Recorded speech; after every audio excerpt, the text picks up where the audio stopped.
अयोध्या नगरी में उस समय चारों ओर हर्ष और शांति फैली हुई थी। राम वनवास पर जा चुके थे, परंतु उनका नाम, उनकी मर्यादा और उनका आदर्श हर व्यक्ति के हृदय में जीवित था। नगर के लोग रोज राम की याद में दीप जलाते और उनके लौटने की प्रतीक्षा करते थे। उसी अयोध्या में एक गरीब वृद्ध महिला रहती थी, माता सुवर्णा। उसका शरीर कमजोर था, पर मन अत्यंत दृढ़।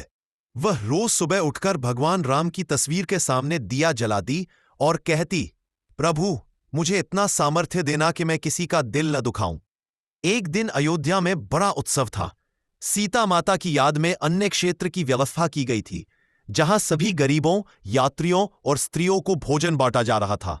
सुवर्णा भी उस पंक्ति में खड़ी थी, पर उसके हाथ में भोजन की खाली थाली नहीं, बल्कि एक छोटी सी मिट्टी की कटोरी थी। प्रबंधकों ने पूछा, मां, तुम भोजन लेने नहीं आई? वृद्धा मुस्कुराई, नहीं बेटा, मैं तो किसी और के लिए लाई हूं। सबको आश्चर्य हुआ। तभी वहां एक थका हारा, धूल में सना हुआ साधु पहुंचा। वह बहुत भूखा दिख रहा था, पर भीड़ देखकर वह वापस मुड़ने लगा। सुवर्णा ने बाबा, भोजन लेकर जाओ। वह साधु बोला, मां, यहां इतनी भीड़ में मैं आगे कैसे जाऊं? माता सुवर्णा बोली, भीड़ से बड़ा भूख है, साहस रखो।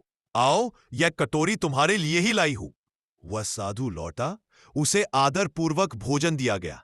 साधु ने आशीर्वाद दिया, मां, तुम्हारा यह प्रेम व्यर्थ नहीं जाएगा। रात हुई, सुवर्णा घर लौटी। गरीब झोपड़ी में दिया जलाकर बैठी ही थी कि दरवाजे पर हल्की आहट हुई। वो दरवाजा खोली तो सामने वही साधु, लेकिन इस बार उसका स्वर मधुर था और मुख से तेज निकल रहा था। सुवर्णा चकित रह गई। साधु बोला, मां, आज जिस दया से तुमने मेरा सम्मान किया, यह साधारण परीक्षा नहीं थी। मैं कोई साधु नहीं, मैं राघव राम हूं। सुवर्णा के पैरों तले जमीन खिसक गई।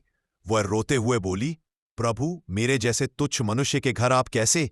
राम मुस्कुराए, मां, सेवा और दया का मूल्य किसी राजमहल से अधिक होता है। आज तुमने भूखे को भोजन देकर वह किया है जो बड़े बड़े धनवान भी नहीं कर पाते।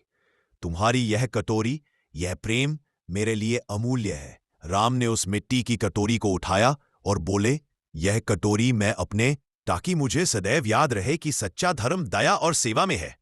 यह कहकर प्रभु राम अंतर्धान हो गए। अगली सुबह जब लोग सुवर्णा के घर पहुंचे, उन्होंने पाया कि उसकी छोटी झोपड़ी में दिव्य प्रकाश फैला हुआ था। वह वही कटोरी जो राम लेकर गए थे, अब सुवर्णा के घर में स्वर्ण सी चमक रही थी। शायद यह प्रभु का संकेत था कि दया कभी व्यर्थ नहीं जाती। कहानी का संदेश भगवान की सच्ची पूजा दया और सेवा में है। छोटा सा पुण्य भी ईश्वर को प्रिय होता है। जरूरतमंद की मदद ईश्वर तक पहुंचने का सबसे सरल मार्ग है। हर अच्छे कर्म का फल अवश्य मिलता है।